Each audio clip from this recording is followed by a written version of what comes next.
Welcome to another Voices with Vervaeke. I'm really pleased to have once again with me Rachel Hayden, and some of you saw the previous discussion that Rachel and I recorded. I strongly recommend watching it. It's one of my favorites.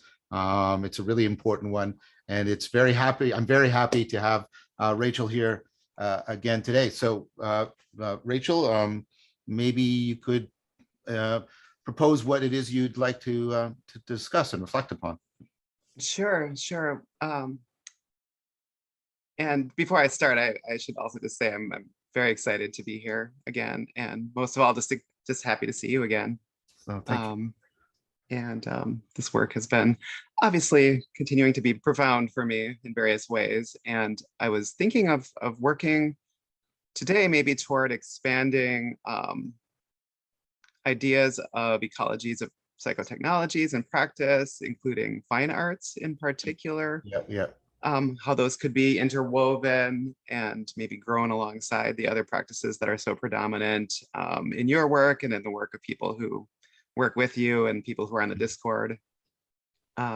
Also, martial arts as a particular interest of mine would be really cool to talk about more and discuss maybe how martial arts and fine arts, since they're both called arts, what's the commonality there? How do they interweave? We know there's a ton of traditions that do kind of put them all together and say to be a well-rounded person, you need, calligraphy and flower arranging and swordsmanship and stuff like that. So Right. What's the truth to that? Is that, is it all, historical relics, or is that kind of like, just fancy people doing fancy things, and what's behind all that, and how can we use it to our advantage? This is so apropos. I mentioned before we started recording that I've had an ongoing series with Layman Pascal and Brendan Graham Dempsey. I always get I invert his names frequently. I got to correct for that mistake. On the artful scaling of spirituality, the religion that's not a religion. And the one that's going to be released shortly on Layman's channel, The Integral Stage, was about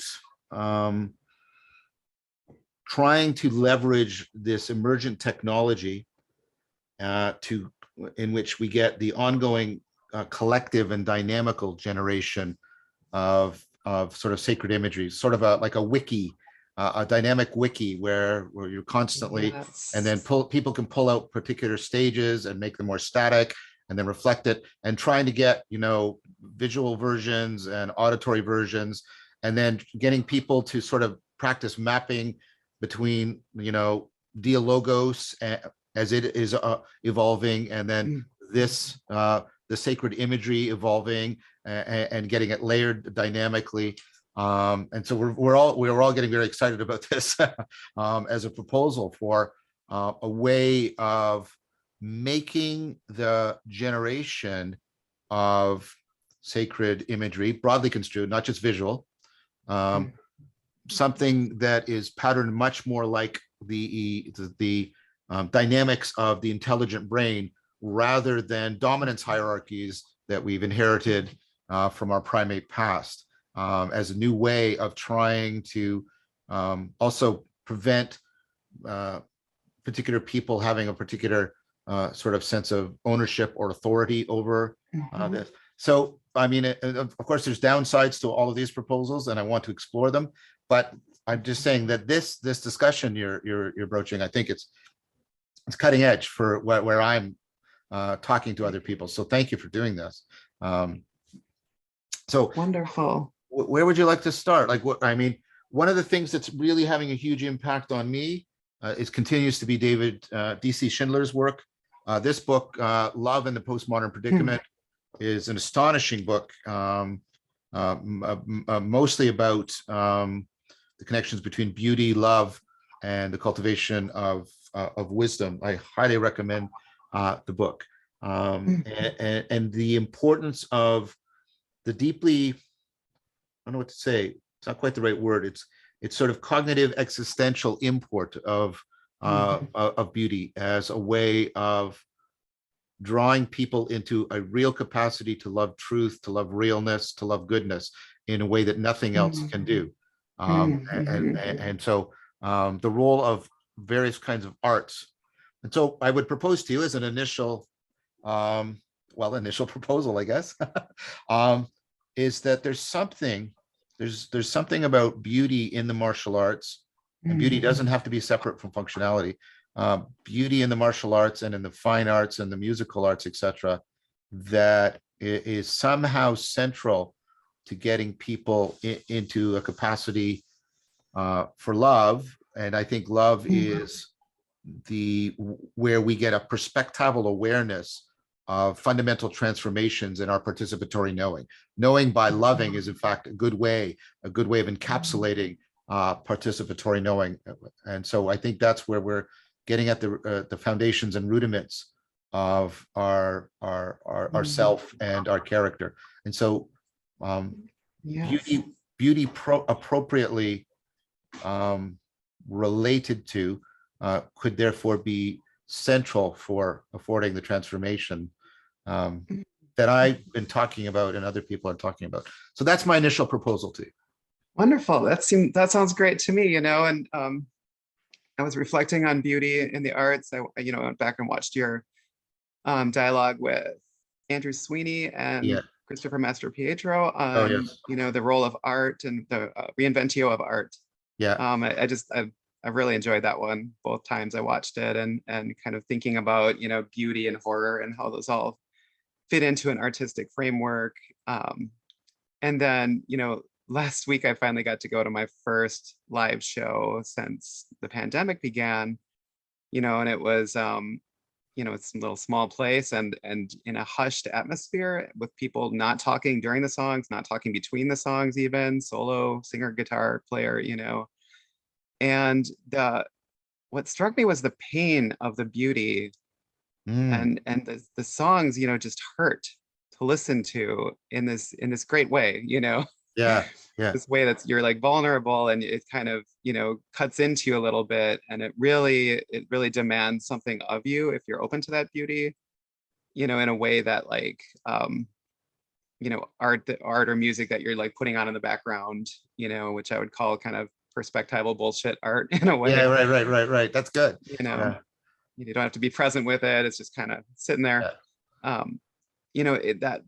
That stuff doesn't do that, but real art where you're present with it and evolving with it, hopefully, it has this almost like pain. And I've heard it said that like art hates you, which is a really rough way of putting that, but there's something to that, in that I think it wants to draw something out of you. And so martial arts hurts in a very different way a lot of the time. Oh, that's good though. I like that. It's got its own power. Okay, but that's a really cool point. So because Guy Senstock talks a lot about, and I've talked with him about it, and Chris as well, about this movement from exposure to vulnerability. And there's a connection there to awe, which hopefully we can get back to. But so one of the things I hear you saying is a special power, maybe even prerogative of art, is to get us to transform, transmute, reframe exposure as vulnerability. Because the point is, if you just were feeling exposed in the face of the art that hates you, you would leave. You would defend yourself. But instead, what you do is, paradoxically, you say, more of this, please. More of this, please. And that's very much like awe. Awe is paradoxical in that most of the time when our sense of self is being shrunk, we're feeling humiliated, embarrassed, threatened, rendered insignificant. But in awe, the sense of the self shrinking is actually experienced as profoundly positive because it's disclosing a depth. And so one of the things I hear you saying is that one of the functions that art can perform, and the martial arts fit this very well, as you've just said, is they can help us to transmute exposure into vulnerability. Just for those who might not be familiar with Guy's way of using this, exposure is the sense of that you are open to threat, and that you're on the edge of being overwhelmed, potentially destroyed, either psychologically or perhaps even physically. Vulnerability carries with it a sense of openness, there is threat, but there's the but more, please, because there's also a sense of being sensitized to a good reality that you have been previously insensate to. That's what he's trying to get across with this notion of, and because one of the things that happens in circling is that circling, and he calls it the art of circling, by the way, circling is a practice that in which he says you can help afford people translating exposure into vulnerability. The problem we have in a lot of our current discourse, public discourse especially, but even in our private discourse, is we almost always frame every encounter as a defense against exposure. Yes. So anyways, what did you think of that proposal Very of true. art, Yes. of art as being having the special ability to transmute exposure into vulnerability? Because it picks up on what you just said. Yes. There's something about it that, that makes you love it, and if we're talking about love, you kind of just love that. You end up loving the art in a way, and perhaps in a way that can be sort of idolatrous at times. But also if you are in relationship with that art, for me, as you know, I'm a fan of certain types of black metal music.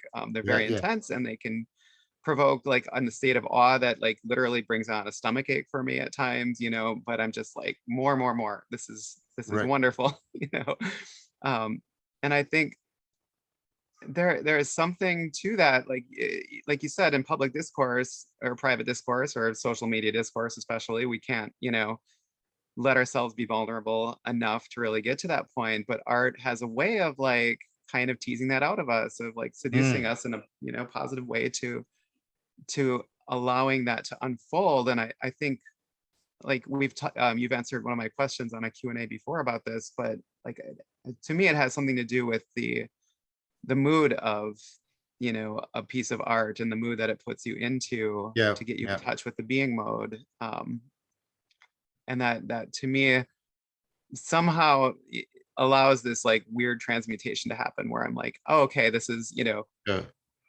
it hurts so good in a way, but can expand myself, can make me aspire, can make me really have that like clarity and sense of aspiration, become a better person as a result.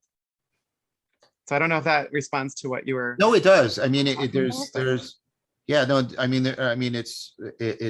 and we've layered it over with cliche, and maybe we're trying to peel away the layers of the deep connections between transformation, growth, and a kind of pain.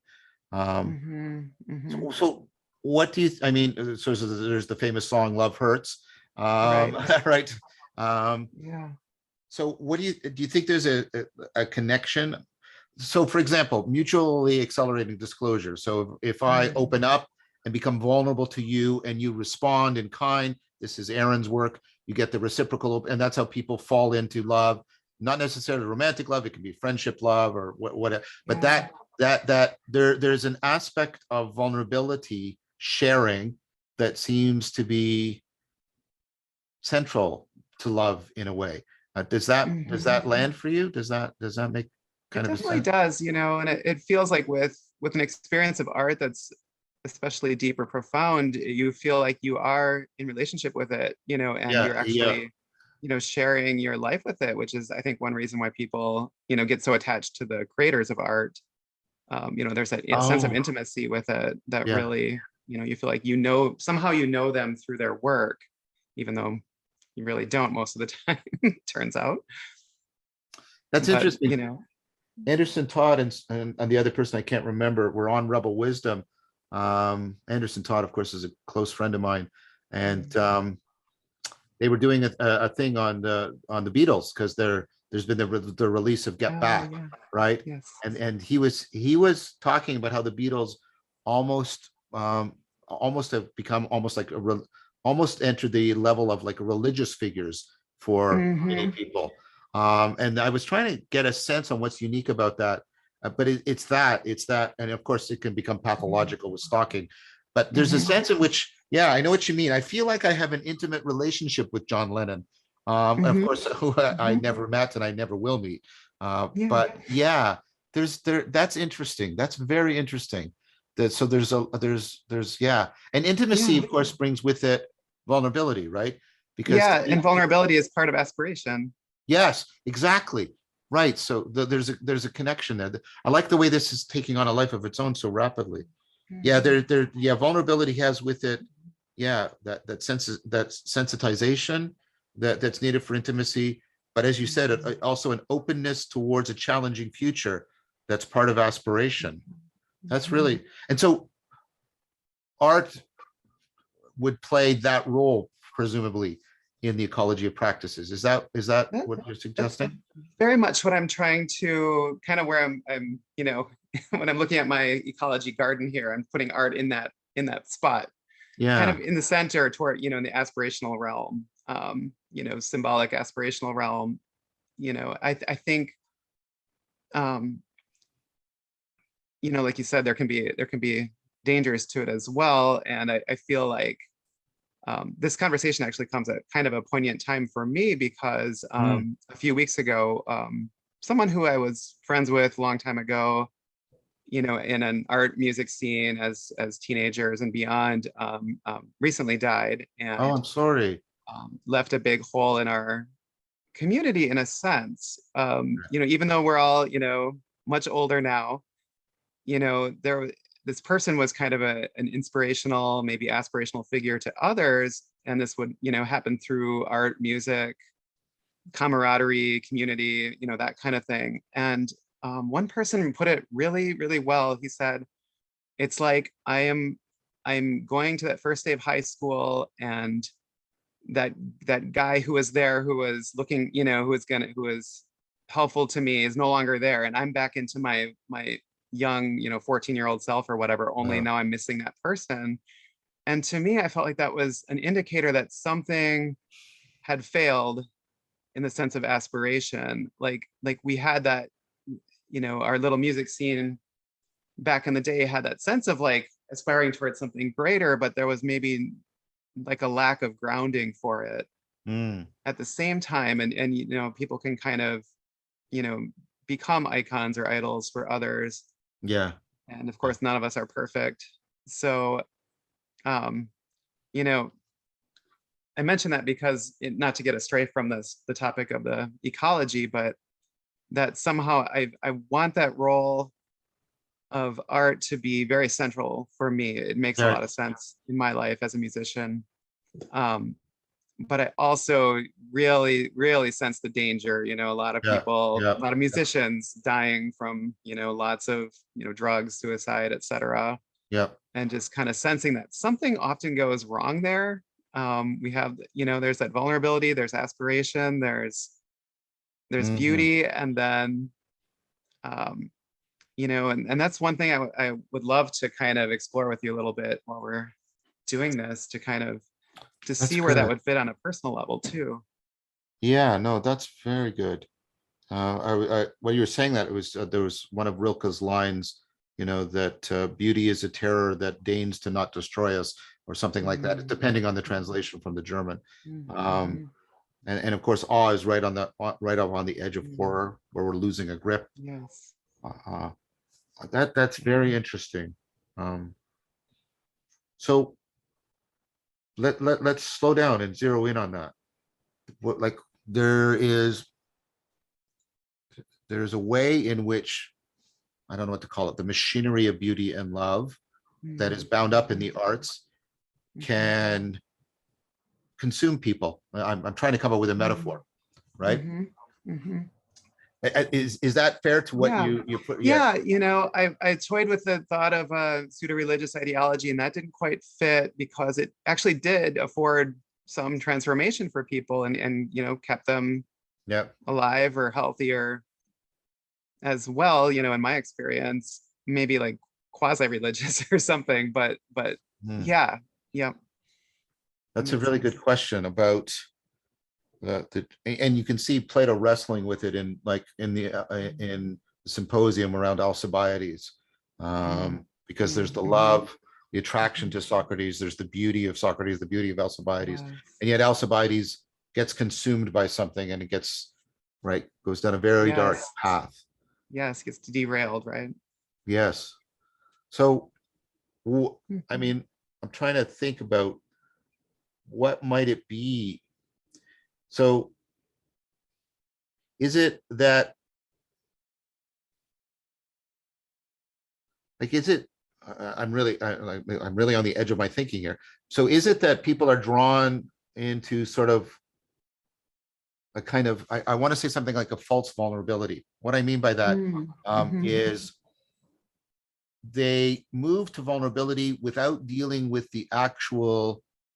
some actual trauma or some actual disorder broadly construed within them, that would be actually more appropriately realized as exposure. Like, I need to deal with this, and if I don't deal with this, I'm open to destruction. So yes, like a bypassing stage there. yeah, so exactly. I'm thinking of something analogous to spiritual bypassing. That you've got what's happening is people are using the art to transmute the exposure into vulnerability, but in a way that's like spiritual bypassing, and they're actually not right. What I'm saying is there are aspects of us that should be properly framed and appreciated as exposure. Like, no, you need to, this needs to be dealt with because you are open to destruction right now. If that's not properly dealt with, that's an initial proposal. Well, how does that land for you? I like the sound of it, because it's like it's that, again, that kind of, pseudo religious thing of we'll just throw all this into one basket. We're just going to transcend with this, like, in our case, it was really, angry punk music or whatever, that we were doing. And that was going to like provide the energy to, like, the transgressive energy to break through all this stuff that had happened, or, how the world was. And yet we're more complex beings is what comes to mind. We have that emanation, we have emergence, we've got all these layers, and it makes total sense that we would, in looking at an ecology where our society is so focused on the spirit over the soul, right? Like, we just want to transcend and find the moreness, and I do that too all the time. And that's what I'm concerned about, is like when I'm in the musical flow, or, and it just feels great, there's a sense of like, oh, like, my life is good now, but I don't want to bypass. And maybe there are other practices, like I'm thinking of your perennial problems, ways to kind of frame all of this in a way analogous or similar to the Noble Eightfold Path, so that, someone like me could have those check digits, or whatever. Doing art. I think the perennial problems would be something that would be helpful, but I think doing that's important, especially if we're doing something collectively, because we want to plausibly touch on things that we share, and the perennial problems I think are very pertinent to that. I'm also wondering, though, the degree to which, because art also is this weird place in which the personal becomes the universal in strange ways. The degree to which people's also their idiosyncratic issues have to be appropriately addressed. And I don't know how to be proactive, precisely because those are idiosyncratic. Okay, this brings up another thing I was thinking about, which is, I'm reading Iris Murdoch, like you suggested, great book, and The Sovereignty of the Good. Which one? The Sovereignty of Good. Sorry. Yeah. Yes. Yeah. I'm in essay number 2 right now. So she's talking about art quite a bit, and she's really not at all a fan of like art that looks at the self and kind of uses the self as material, because she's like, it's too easy to go astray. You're going to use your will too much. Things are going to go bad for you, and this is bad art, basically. But I feel like there's definitely something to that. You can see that kind of expression all over the airwaves and everywhere else in society. And I also feel like there might be some benefit. I was thinking of like Joni Mitchell's Blue album, which is to me one of the classics, bordering on sacred for sure. Right. And just the way that she, I don't know how much you're familiar with it, but it's really, considered confessional in tone, but she's like dissecting her emotions, her idiosyncratic self. And she's doing it in a way that is not self-pitying. It's not just kind of morose or whatever, but I mean, there's definitely a lot of dark stuff in there, but then you can look at that and you can go, well, I'm not her, but her experience reflects, I can reflect on that as another individual, and then we can triangulate that into more of like the universal and use that as like a parabolic, experience. So then the universal reflects back on me. after refracting through me and out and in, if that makes if that makes No, sense. that was excellent. So where we're getting to is the knife's edge, right? We're trying to find ways of guiding people's involvement with art along the knife's edge between narcissism and Socratic self-knowledge. I mean, so Yes. that's the place we're trying to get to, it sounds like, at least on Yes. this dimension. Yeah, I feel like there's some value in that, like, emotional exploration of self, like via music and other art. Like, I don't want to throw that out completely, although I think Murdoch might, I don't know, but I feel like there's some way you can see your own idiosyncratic self through that process that it's hard to do through other methods, at least for me. That might just be idiosyncratic to me. I think that's good. So let me bring up, there's two things bouncing around inside me right now. Like, this is how I can always tell when I'm getting into real dialogos. There's like the stuff starts to take on a life of its own. One is Murdoch's definition of love as the painful recognition of something other than oneself being real, which relates to what we've been talking about, this sort of recognition that, wait, something other, the real recognition, the painful recognition, something that something other than oneself is real. So there's that, and that connects to the previous stuff. But then I'm also thinking of Wright's work on sensibility transcendence, which Murdoch talks about, right? She talks, the example of the mother-in-law and the daughter-in-law that Wright picks up on is in The Sovereignty of the Good. And there's something about, right? So I'm trying to use Murdoch to constrain Murdoch, I guess. But the idea that, there, in sensibility transcendence, we're not transcending to the universal. We're transcending to being very tailoring our sensibility to the specificity of a particular individual by undergoing a transformation to them. This is what happens when you form a romantic partnership with somebody. You're not transcending into universal humanity with them. I mean, that may happen at least times. Time not. But what you're doing is, this is going to be a phenomenological description. It feels like they're filling a hole in you, and vice versa, that you didn't know you had until you met them. It's very much like how Augustine talks about God, right? And what you have to do is learn to, like, really shape and experience that hole, if I can put it that way. That's what I think she means by that painful recognition, and that's the sensibility transcendence. And so I think what Mitchell does, and Leonard Cohen does this too, and a lot of his stuff, is they figure out, they sort of they do an art in which they do their own sensibility transcendence on themselves. But yes, and exactly. We pick up how to do that. But if art's done well, we don't do it in order to generate our narcissism. We do it in order to come to a deeper Socratic knowledge. Yeah, that's that knife's edge, right? Yeah, exactly. And that puts us on a place where we can genuinely recognize, and in Murdoch's sense of love, the reality of another. And maybe it's recognizing ourselves then in that case, or could be another. Well, yeah, definitely recognizing ourselves as a being who has always been in relation to others that are not oneself. I mean, it's a deep remembrance, a deep recognition. So this is very interesting. Go ahead. When you're writing, I think, at least when I'm writing lyrics, I'm not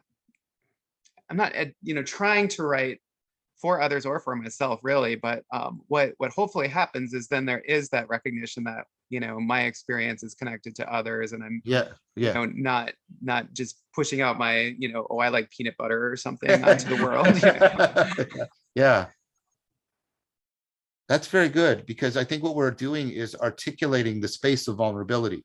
What does it feel like phenomenologically, and how is it functioning? Yeah. So circling back then,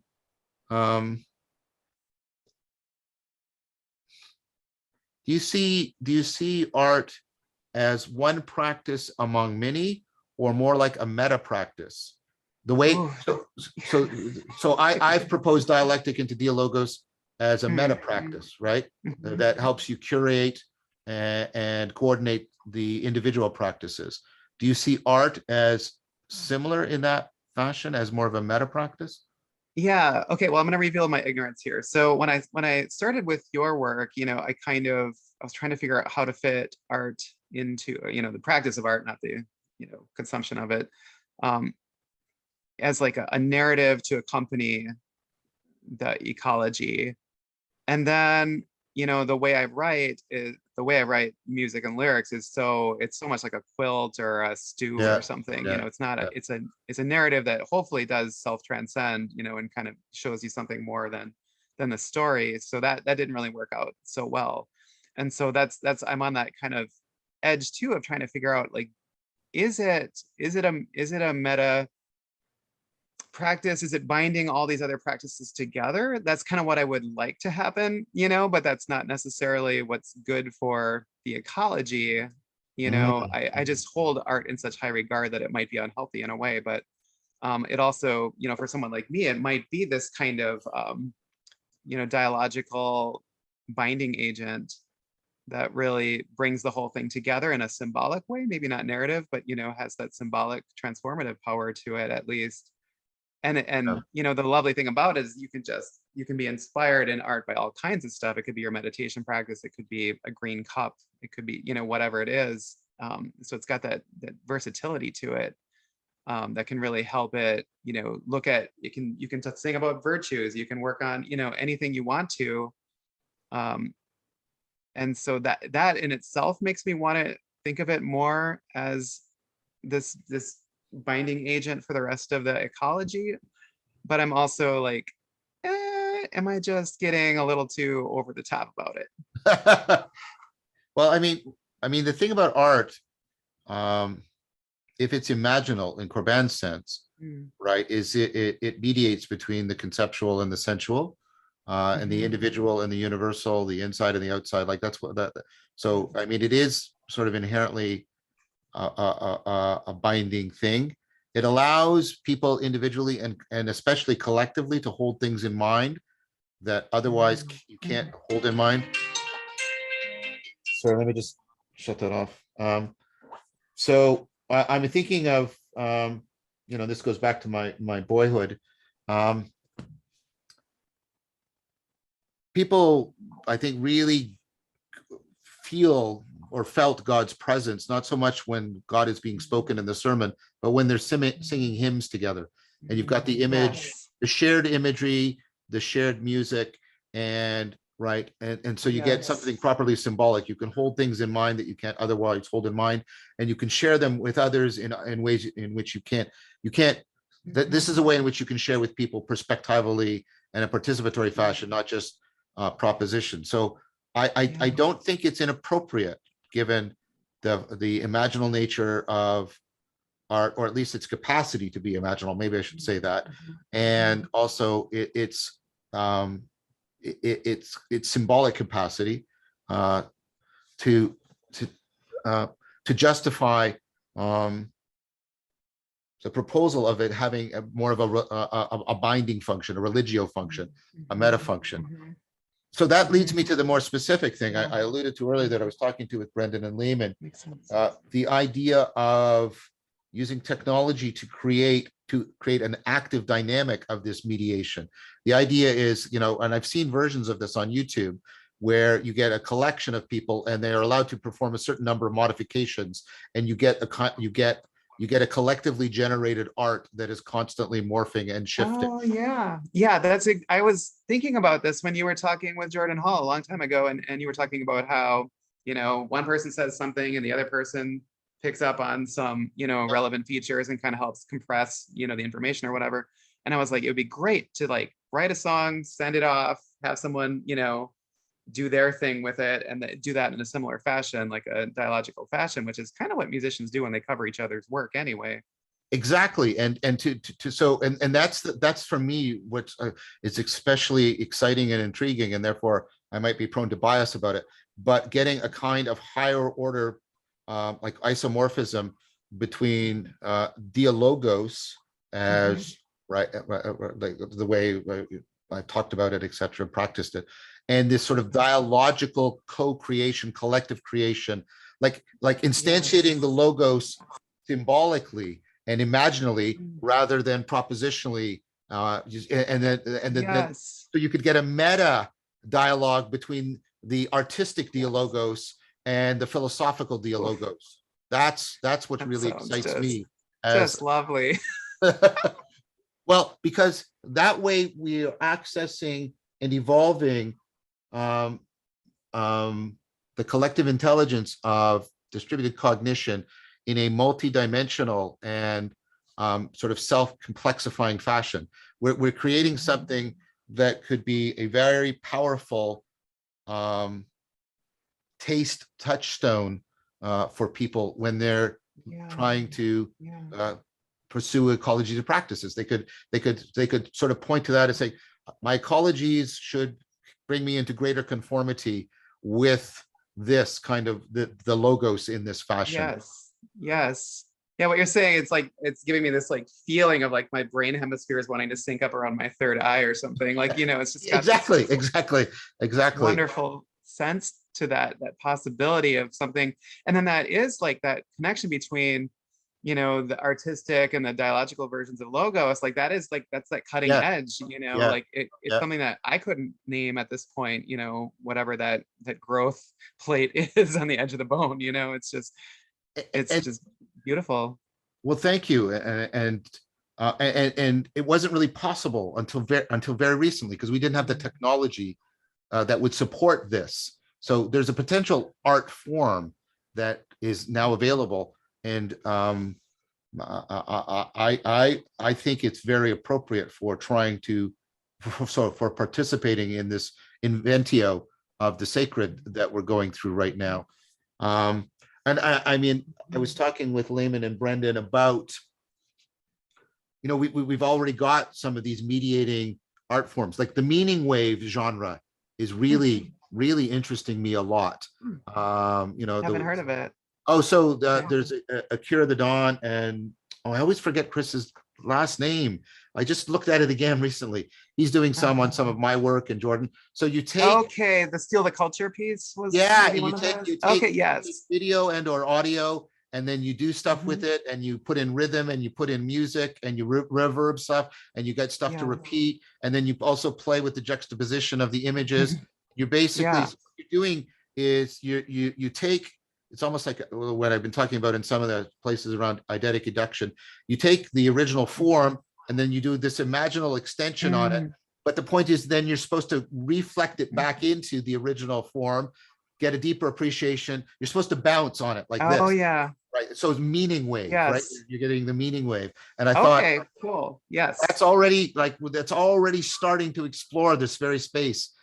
So, I mean, there's a possibility like of a dialogical form, a kind of evolving fine art, imaginal form, and then this kind of intermediary form that mediates between them. I mean, it's like a Lectio Divina for groups. Yes, exactly. It's yes.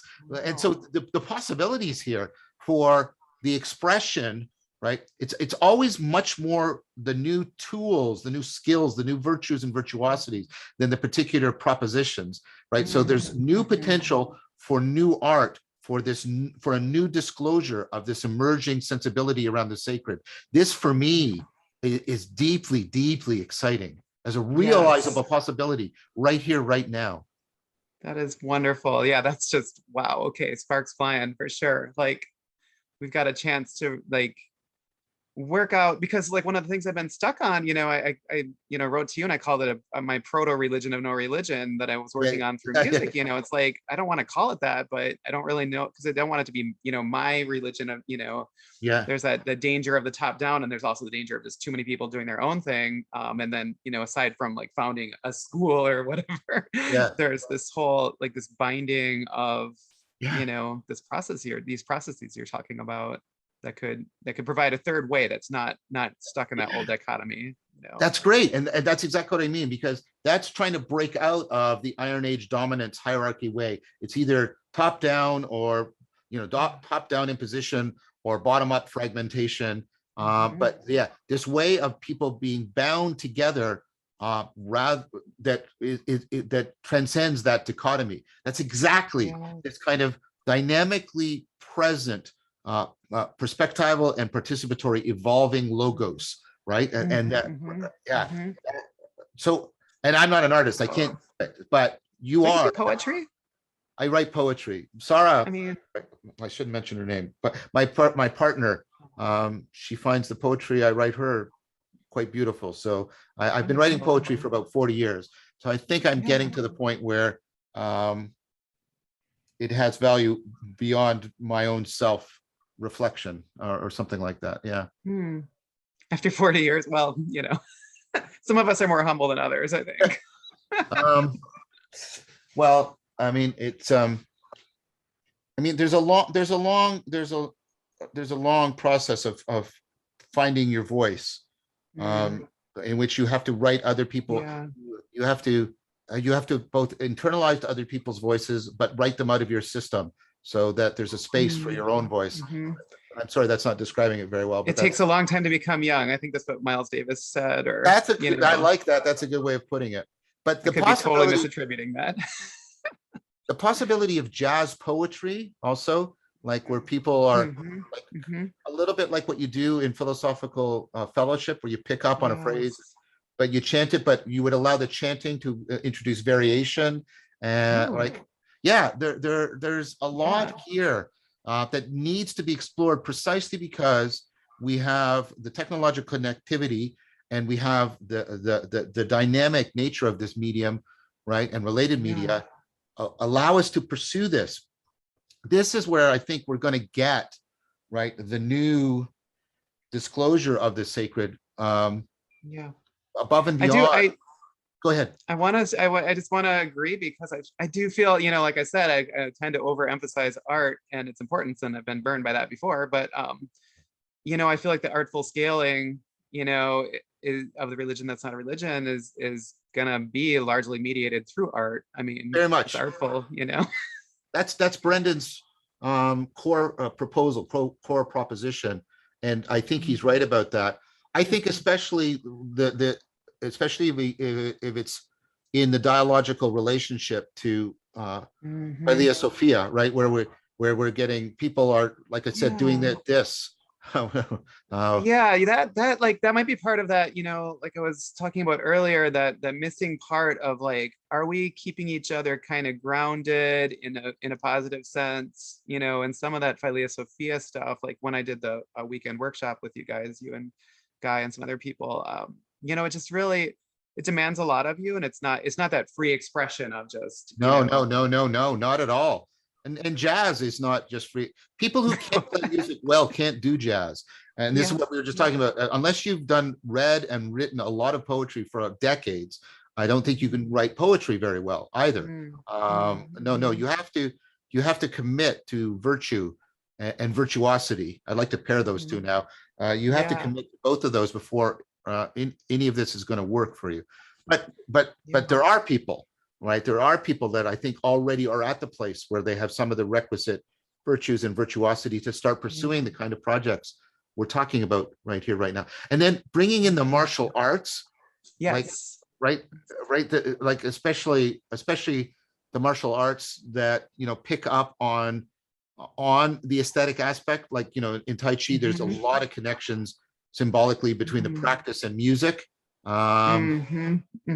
Like that would add, like putting that into this, I think so there's another grounding element for one thing, but there's more to it than that, obviously. But putting that's really helpful.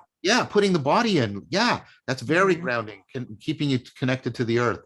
When I was growing up again, when I went to church, we had an expression, and it was often used as primates do, sort of maliciously and gossipy. But there was truth to it too, which is being too heavenly minded to be any earthly good, right? And you can see people doing that they become self-righteous, or they do spiritual bypassing, or they're convinced that their particular wonderful experience is automatically shareable by everybody else. And there's all kinds of things. but there, yeah, but martial arts shake you free from that possibility, because it's beautiful in itself. You're like, yeah, oops, got punched in the face. yeah, exactly, exactly. I mean, I sometimes have recommended to my students in the proper context, and please, anybody who's listening to this, don't take this out of context. You're being unfair to me. But within proper context, proper supervision, proper safety measures, it's good to be hit, especially in your face, so that you're knocked down, because it does part of what we're talking about here. You go from being exposed to more like vulnerable to the punch rather than just exposed to it. There's this ability to, right? You still don't want to get punched. It's an unpleasant experience, but it loses, I don't know, it loses a kind of magnification that it has in your imagination when you actually get the concrete experience. Does that jive with you? Does that land that for you? Makes complete sense. It's like, you know, I'm thinking of Greg Enriquez's iQuad coin right now, which probably not a ton of people have seen, but just this kind of idea that you're, you know, for yourself is spinning between the imaginal and your more like, you know, first person empirical perspective, among other things. But, you know, that you need both of those. And that's a way to really, you know, cut the bullshit, you know, just say, not just like, oh, that didn't work kind of bullshit, or I'm in dreamland kind of stuff, but also just that imaginal, that extra, the it's, you know, associated with fear or anxiety, or, you know, well, you wouldn't say anxiety, but, you know, kind of all that other stuff about like, oh, if I get hit in the face, it's going to be terrible, or whatever narratives we have about that kind of thing. Yeah. You know, you can sort of cut yourself loose from some of that, like you were alluding to. And the good thing about many of the martial arts, especially if they have katas and other things, is you can practice them both individually and collectively, which is very, very good. Yeah. So bridging between that and you know, the dynamically evolving imagery, the meaning wave, and dialectic into dialogos, that could create a very powerful, very powerful, I don't know what to call it, inventio of sacredness that could help act as a touchstone for people who are trying to curate and create and coordinate individual or small group ecologies of practices. Yes, that sounds, you know, really wonderful. Like, you know, one of my martial arts teachers really encourages people to do an art, you know, and we have body work in our system, you know, there's an encouragement towards some kind of, you know, spiritual practice as well. And I feel like those kind of systems are really, really strangely profound in their simplicity, you know, like do an art, do a martial art, do a creative art, do a, you know, do meditation, do, you know, maybe body work or whatever it is. Yeah, I was taught, you know, you do a martial art, you do some sort of mindfulness art practice, and you also do a healing art of some kind, therapy, shiatsu, counseling, something to help people. And that set of arts is very important because they're different enough from each other that they can transform each other, but they're aligned and similar enough to each other that they don't just fly apart from each other. Like I find my brain constantly looking for connections between them. Yeah, that's why I knew this would be I was really hoping to introduce this subject to kind of explore these connections before, like what is that, the martial healing, you know, fine art connection or connections, you know, how are those, I mean, they're called arts. It's just really interesting. You know, even body work or, you know, massage therapy is often referred to as an art form. And I feel like, you know, not to segue too far, but with body work, I was really influenced by this woman, Diane Jacobs, who is a physical therapist. And she kind of, you know, had some terminology about moving from an operator mentality to an interactor mentality in body work. So you're no longer doing something to a person. You're not, you know, and some of those constructs are pretty shaky to begin with, it turns out, as far as being the operator working on someone else, but you're interacting. And then that becomes the true art, is how is your nervous system and their nervous system interacting, mediated by touch. You know, and I find that to be like really rich in terms of like what it can do in that ecology with martial arts. at its side, you know, like we're both of those are interactions between people, you know, and in a playful sense, martial arts can be a really, you know, positive emotional experience for both people. Mhm. And body work, you know, you and I have talked about this privately, but body work, you know, can go a long way toward ameliorating some of the perennial problems that you Yep. bring up as well, in different ways. And I think there's a lot of promise to that, but I digress. Getting a No, but little that off track. no, that I mean, it does go back to something that we had sort of left as a thread, which is, that the ecology of practice has to provide, and this gets very tricky, but it has to, one way in which people can bypass is they leap too quickly into vulnerability because they haven't dealt with things that need to be healed. Because the problem with like pain is naturally egocentric, right? And so when we're in pain, right, we become that. So when we have unprocessed pain, there's ways in which it makes us unnecessarily egocentric, and that of course gets into my side bias within reasoning and thinking, and there's all kinds of stuff that can be going on. So I don't think that was necessarily too much of a digression. Trying to thread that needle though is hard, because like these, one of the things, for example, you see Guy talking about, and I do, is making clear to people that these practices are not free therapy, right? Because there are people that come in, right? And it's like, and it's like the same needle you were talking about with Joni Mitchell, right? Yes, we want to address this, but we're not going to address it in a way that stays enclosed within your idiosyncratic, right? Yeah, then you just reinforce it otherwise, yes, right? Exactly. And therapy is allowed to do that. That's a proper role for therapy. When I go into therapy and it's just the therapist, it's all about me, and it should be, right? Yes, fine. Yeah, but that's not what we're doing here. That's not what we're doing here. What we're talking about here, we're talking about something that can't get sucked into a sort of a therapeutic black hole. It's got to always stay independent from that. So I think bringing up the topic of, addressing healing without necessarily, again, art needs to help heal people without countenancing individualized, idiosyncratic, egocentric therapy, because that's not what we're trying to do here. Yes, that makes tons of sense to me. You know, that it reminds me of the phrase I thought of, existential body work, as opposed to body work therapy. Right. Excellent. I like that. That's a good turn of phrase. Yeah, exactly that. So to my mind, that goes towards something we were talking about last time, which is, Socratic aspiration. It involves a self-knowledge, but it's not this autobiographical self-knowledge. It's the kind of knowledge that's affording you to go through transformation. Yeah. So I think there's that. That's interesting.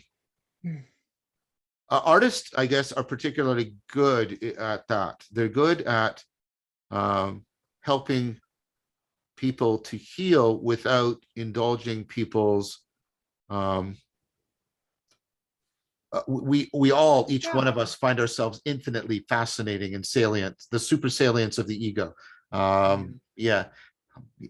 So I find that good art, in fact, and Plato talks about this, but it has the capacity to insinuate itself into that sort of narcissistic attractor, gravity well, and then blow it apart from the side, right? Yes. Yeah, that's great. I work, not to add yet another thread, but when I do peer support as a professional practice, I often try to go beyond like a therapeutic type mentality into like more of a like, well, what do you think about the optimal form of government? And then just kind of going out, and then somehow it always comes back to the person and the issues that they had originally. But it's so healthy sometimes to be able to get out of that little box into like greater, I think, intelligibility. Well, because sometimes the most important healing we need is to just escape from the prison cell of our ego, right? Of our egocentrism. Yes.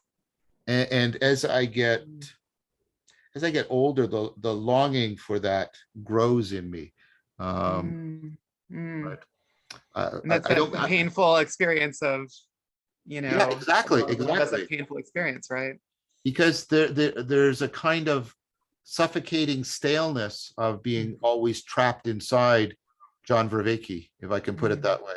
A kind of weariness about that, and it's not just because I have a sort of sadistic self-loathing that is a problem for me. But putting that aside, right? The yes, but there, I want to breathe. I want, like Murdoch said, to encounter the really real other than me. I want to breathe that fresh air in a way that art can afford, and I really appreciate that. Yeah. So this makes me like drawn back toward the martial arts and the beauty of martial arts that we touched on a while back, because I feel like martial arts can bring you out of yourself into breathing that air, Yes. Yep. with or without a partner. A good kata practice or something can really do that if you're tuned in to what you're doing. And it's just, I'm really wanting to bring the idea of beauty in martial arts back in here, because there's obviously like kind of the fake performance beauty of certain martial arts that are more like dance performances, but what's going on there when we like feel a beautiful punch or something, that move was beautiful, like that, and it maybe really hurt to receive it, but you could still say it, oh, that was beautiful. At the same time, you're getting outside of yourself somewhat. I think there's deep connections between beauty and optimal gripping. I like D.C. Schindler's proposal that beauty is a way in which appearance is disclosing reality as opposed to acting us from reality. And that's how you distinguish beauty from just taking pleasure in the consumption of something. So insofar as beauty transcends gratification, egocentric gratification, beauty, again, the Murdoch quote, right, about love is apropos here. Yeah, beauty is a way in which I think Schindler doesn't say this, but this is me sort of coordinating with him. When beauty is when the appearance is acting as a doorway into the depths of something. So it's an invitation into the depth. So it's an optimal grip, but not in the practical sense of using something. It's an optimal grip in the contemplative sense. In fact, I often say, I've been saying recently, I'm talking to Dan about this and playing with this. We go from optimally gripping something to being ultimately gripped by it. We go from having an optimal grip into being ultimately gripped by something. Oh, and so, yeah, there we go.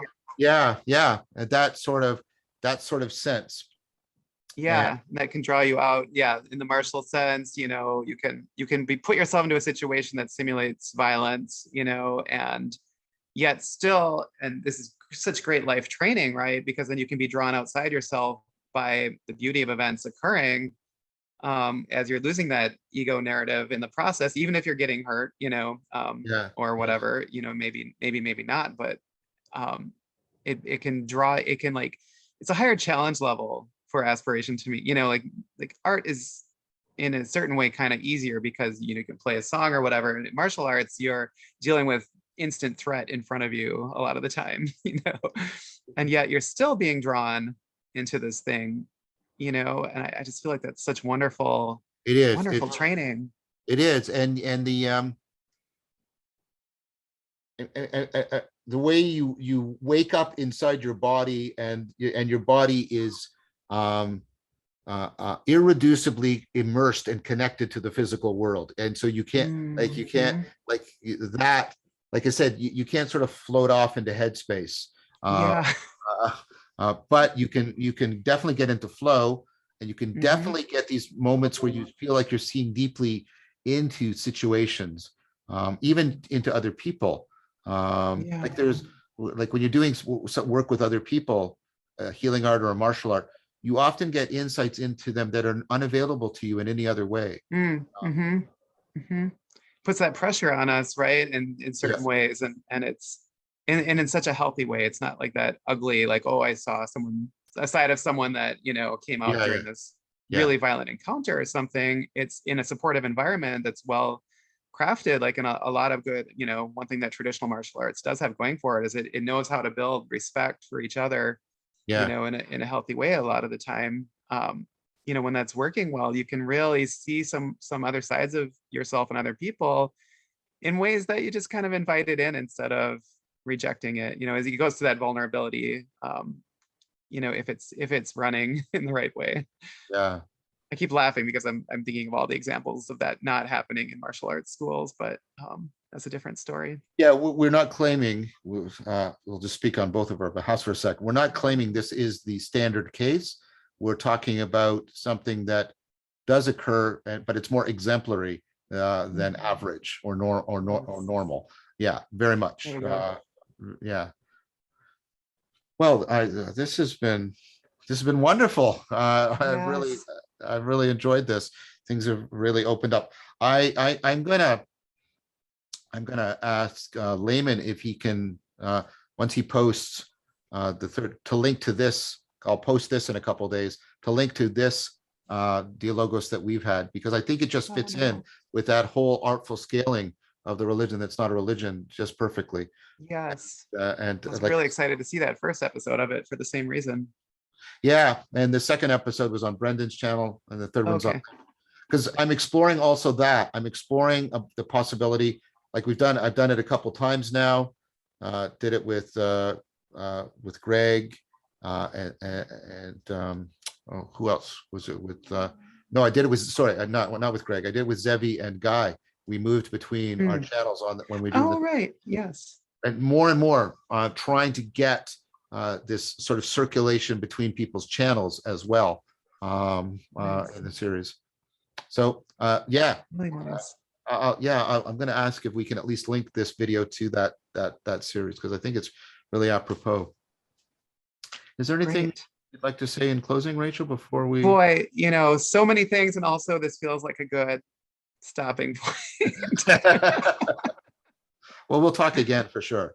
That goes without saying. Wonderful. And Wonderful. Yeah, it's great to see you and catch up.